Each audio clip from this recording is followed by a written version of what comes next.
Au début, la famille, c'est encore moi, votre frère Kalinga Wachipamba. Nous allons continuer notre série parlant des énergies, des vibrations, des fréquences. Mais avant de commencer, j'aimerais répondre à certaines questions. Plusieurs personnes me demandent c'est quoi ma croyance. Plusieurs personnes, vous pouvez voir dans les commentaires des vidéos précédentes, me demandent d'où est-ce que je tire ces informations. Commençons par la croyance. Je crois que ce n'est pas un secret, parce que tout le monde le sait. Je n'ai pas de croyance, j'ai une spiritualité. Je n'ai pas de religion, j'ai une spiritualité. Et ma spiritualité, c'est la spiritualité négro-africaine, la spiritualité ancestrale. Et ça, j'en suis fier en tant qu'Africain, j'en suis fier. Et je ne les cache jamais. Euh, D'où est-ce que je tire ces informations? Premièrement, je dois dire que je passe beaucoup de temps dans la nature. Ça, c'est la première chose. Je passe beaucoup de temps dans la nature. Je passe beaucoup de temps en contact avec les éléments de la nature dans l'univers. Mais aussi, j'ai fait beaucoup de recherches. Je fais beaucoup de recherches. Je visite beaucoup de musées. Je visite beaucoup de pays. Je parle à beaucoup d'historiens. Je parle à beaucoup de métaphysiciens.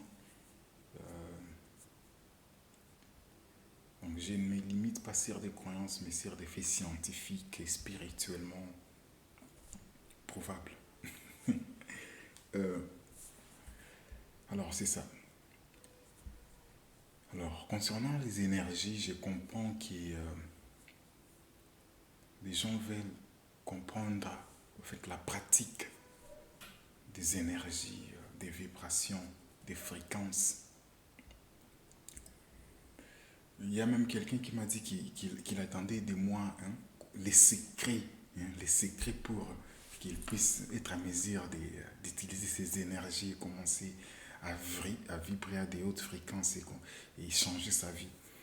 J'étais, C'était vraiment drôle et intéressant parce que les énergies, c'est pas un secret. Les énergies, elles sont déjà en vous. C'est juste que vous n'en faites pas usage. Et pourquoi vous n'en faites pas usage? Bien sûr, parce que pendant plusieurs années, depuis que vous êtes enfant, on vous a interdit euh, d'expérimenter les divins qui est en vous. Et le divin qui est en vous, c'est l'énergie. Parce que comme j'ai dit dans la vidéo précédente, le Dieu Tout-Puissant, c'est l'énergie primordiale. C'est la source de l'énergie. C'est la source de tout ce qui existe, la parcelle et la totalité de tout ce qui existe. Comprenez ceci bien. Quand on dit la parcelle et la totalité de tout ce qui existe, ça veut dire qu'en tant que parcelle, il est dans tout ce qui existe. Et en tant que totalité, si vous mettez ensemble tout ce qui existe, ça forme l'énergie primordiale qu'on peut appeler Dieu. Et quand j'ai dit qu'il est la parcelle, il est dans tout ce qui existe, donc il est dans toi. Donc c'est une énergie qui est déjà en toi. Et on a parlé hier, la fois passée, des deux types d'énergie, l'énergie cosmique et l'énergie tellurique. Et là beaucoup de gens ont posé plusieurs questions sur les énergies cosmiques, les énergies telluriques. Comment recharger ces énergies? Pour recharger les énergies, je vais essayer d'apporter plus de détails sur ça. Bien sûr, dans la vidéo précédente, on a parlé de certaines techniques comme la méditation, mais je crois qu'il serait d'abord important que vous puissiez vous, vous entraîner à voir tout ce qui est autour de vous comme une source d'énergie. Parce que dans l'univers, tout est énergie. Commencez par voir tout ce qui tourne autour de vous comme une énergie. Par exemple, je suis en train de boire ce jus qui est merveilleux. Moi, dans ma tête, je ne considère pas ça juste comme une boisson. C'est une énergie. tout ce qui m'entoure, là, ce sont des énergies. Ça, c'est le premier entraînement qu'il faut faire parce que c'est la seule façon que ces notions d'énergie vont devenir comme une seconde nature. Comprendre qu'à la base, tout est énergie. Tout ce qui est ici est énergie. Mais comment alors moi je dois me connecter à ces énergies? Il faut savoir les énergies dont vous avez besoin. Parce que quand on dit que tout est énergie, ça veut dire qu'il y a des énergies positives, il y a des énergies négatives. Et quand nous parlons des énergies négatives, ça ne veut pas, ça ne veut pas nécessairement dire des mauvaises énergies. Comment je peux dire? Parce que dans la spiritualité négro-africaine, l'énergie positive et l'énergie négative sont toutes nécessaires. Il faut donc être à mesure de trouver l'équilibre entre les deux. Et une fois que vous entraînez à considérer tout comme énergie, vous allez comprendre que même vos paroles sont des énergies. Chaque chose qui sort de ta bouche est une énergie. Commence d'abord par t'entraîner à comprendre les choses comme ça.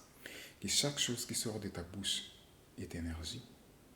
Alors, quand tu prononces chaque phrase, demande-toi, est-ce que tu es en train de sortir une énergie qui va t'aider ou une énergie qui va te nuire? Tes pensées sont des énergies. Il faut être à mesure de pouvoir maîtriser ou dominer nos pensées et ne pas laisser que nos pensées nous dominent. Parce que ça, c'est la faiblesse de plusieurs personnes, laisser que les pensées puissent dominer. Donc, et une fois les pensées te dominent, naturellement, ta vie va commencer à se mettre en désordre parce que les pensées viennent en désordre. Et comment dominer les pensées? C'est là que l'exercice comme la méditation est vraiment la méditation devient vraiment importante. Parce qu'avec la méditation, tu t'entraînes à être à mesure de maîtriser tes pensées, de maîtriser tes émotions, de maîtriser les distractions et de te concentrer sur le temps présent. Et, j'ai aussi reçu des questions concernant comment on fait la méditation. En fait, la méditation est un exercice qui est vraiment simple. Si tu arrives à trouver un endroit calme, là où tu ne seras pas dérangé, tu peux juste te mettre, t'asseoir dans n'importe quelle position, dormir, n'importe quelle position. C'est pas nécessairement de s'asseoir comme un Dalai Lama en train de... Non, c'est pas nécessairement de se mettre en position de Bouddha, non. Tu peux être dans n'importe quelle position et pendant quelques minutes, essayer de te concentrer sur le temps présent. Quand je parle de sur le temps présent, ne réfléchis pas sur ce qui s'est passé, ne réfléchis pas sur ce qui va se passer. Reste sur le temps présent. C'est difficile, c'est très difficile parce que même moi, avec toute l'expérience que j'ai avec la méditation, ça fait plusieurs années que j'ai fait la méditation, mais toujours quand je suis en train de méditer, je me sens distrait par beaucoup de choses qui arrivent, beaucoup de pensées qui arrivent et tout ça. Mais il y a une technique pour, pour être à mesure de maîtriser tout ça. C'est la technique de la concentration. Essayer de te concentrer sur une chose.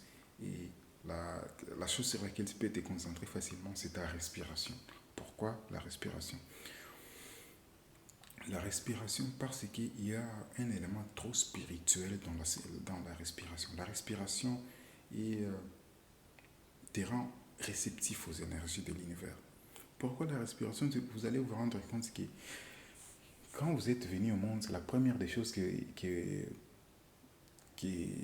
vous avez fait, c'était de respirer, avant même de pleurer, avant même de crier. Un bébé, quand il vient, la première chose, il inspire, et c'est après qu'il sort un cri. Il sort un cri parce qu'il voit une respiration, donc c'est étrange. Donc c'est la première chose. C'est la première chose que vous expérimentez en venant sur la terre, mais aussi c'est la dernière chose que vous expérimentez en quittant la terre. Parce qu'avant de mourir, vous expirez. Et c'est comme ça. Bon, disons, si c'est une mort naturelle, tout ça. Mais pendant toute votre vie, vous passez votre temps à inspirer et expirer, inspirer et respirer. Donc, ce qui est le mouvement de la respiration. Mais sauf que vous le faites inconsciemment. Vous voyez, vous le faites inconsciemment parce que c'est quelque chose qui arrive de soi. On n'a même pas besoin de fournir des efforts pour que ça se passe, ça arrive de soi. Mais quand vous êtes dans la méditation, vous essayez de prendre conscience de la grandeur de la respiration. Quand vous êtes dans la méditation, vous essayez, en fait, là, vous êtes en train d'expérimenter les grandeurs du Créateur. Parce qu'il n'y a rien de plus puissant, de plus spirituel que la respiration. Et la méditation, c'est l'exercice qui te permet de te concentrer sur la respiration. Concentre tes pensées, toute ton énergie sur ta respiration. Quand tu inspires, tu expires, tu inspires, tu expires. Essaie de faire ça pendant quelques minutes. Je ne connais pas une seule personne qui vit une vie de méditation et sa vie est en désordre. Je ne connais pas. Parce que la méditation crée un équilibre intérieur. Et c'est cet équilibre intérieur qui va te rendre réceptif aux énergies universelles, l'énergie cosmique qu'il faut, l'énergie tellurique qu'il faut. Et c'est ces énergies qui tu es en train de recevoir qui vont te faire vibrer à des fréquences. Il y a une personne qui m'a demandé c'est quoi une fréquence. Une fréquence, c'est les taux vibratoires. Donc, c'est ton taux vibratoire. Donc, si j'ai dit que tu es en train de vibrer à une très faible fréquence, donc tu t'es alimenté des énergies négatives qui te font vibrer à une fréquence trop basse, alors toutes les choses qui ont des fréquences basses vont t'arriver. Parce que tu attires les circonstances. Il faut comprendre que tu es un être électromagnétique, tu attires vers toi des énergies. Et si tu dégages des énergies positives, tu vas attirer vers toi les énergies positives. Et comment tu les dégages? C'est par tes paroles, par tes pensées, par tes actes. Par tes pensées, par tes paroles, par tes actes. Mais encore, il faut se recharger des énergies. Et comme j'ai dit, se recharger des énergies, l'univers peut te recharger des énergies pourvu que tu en sois conscient. Parce que si tu n'en es pas conscient, l'univers ne travaille pas avec les inconscients. Il faut comprendre ça. L'univers ne travaille pas avec les inconscients. Dans aucun domaine, l'univers ne travaille pas avec les inconscients. Raison pour laquelle même on dit que le peuple périt par l'ignorance. L'univers ne travaille pas avec les inconscients, avec les ignorants. C'est mathématiquement impossible. Il faut donc élever son état d'esprit et aller à la rencontre de la connaissance. Et cette connaissance, la connaissance des choses spirituelles n'existe que dans les choses spirituelles. Il n'y a rien qui est plus spirituel que la nature. Il n'y a rien qui est plus spirituel que l'univers. Parce que de toutes les créatures divines, il n'y a que la nature, l'univers qui est encore en ordre avec, avec les divins. Les humains, nous sommes désordonnés. D'ailleurs, je crois qu'il n'y a que les humains qui sont désordonnés. Parce que si vous regardez les animaux, ils sont en ordre avec la nature. L'eau, toujours en ordre. L'air, toujours en ordre. Jusqu'à ce que les humains puissent polluer l'air. Alors, si vous voulez expérimenter les divins, il faut s'approcher aux éléments de la nature qui sont encore en harmonie avec les divins. Donc, l'univers, la nature.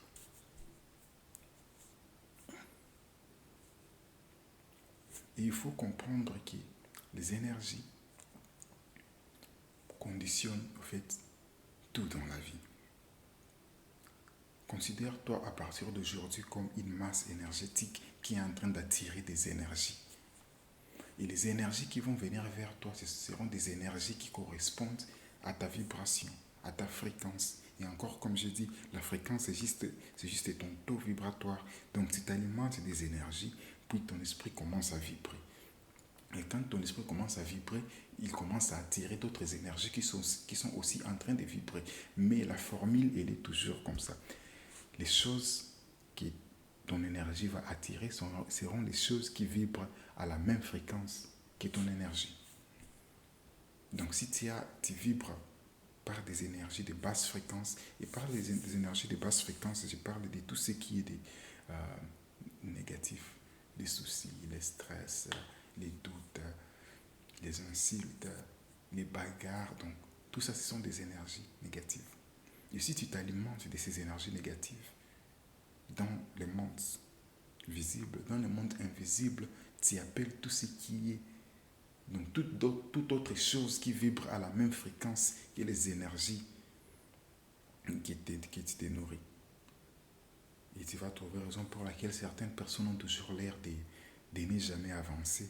Et vous allez trouver que les gens qui ont toujours l'air de ne jamais avancer sont les gens qui se plaignent toujours trop. Ils se plaignent toujours trop, ils voient que le monde est contré, et donc ils sont toujours négatifs. Et si tu continues à être négatif dans tes paroles, dans tes pensées, dans tes actes, ne t'attends pas que l'univers va te donner quelque chose de différent. L'univers te remet ce que tu l'as donné.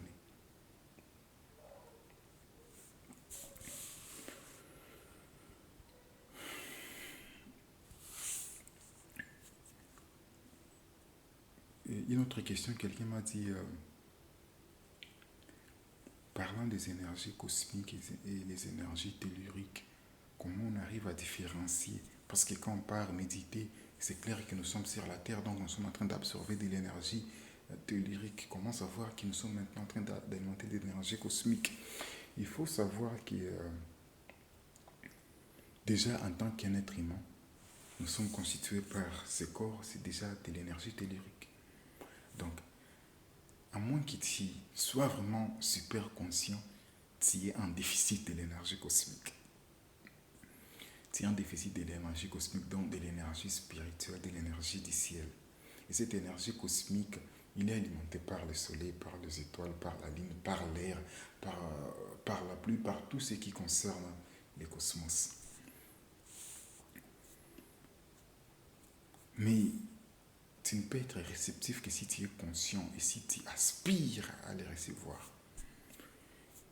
Et donc, pour te recharger de ces énergies, premièrement, il faut en être conscient. Et dans ta méditation, sois conscient que tu es en train de les recevoir. Encore, je vais répéter, l'univers ne traite pas avec les inconscients et avec les ignorants. Je crois que nous allons continuer avec cette série petit à petit. J'essaye de partager ces notions d'une manière basique, de telle sorte que même le plus ignorant possible puisse comprendre. Mais si vous sentez que votre niveau de compréhension est trop élevé par rapport à comment je suis en train de dispenser ces notions, vous pouvez m'éclairer à inbox, on va parler, on va brûler les étapes avec vous, on va parler des choses beaucoup plus avancées. Mais là, je parle dans l'optique que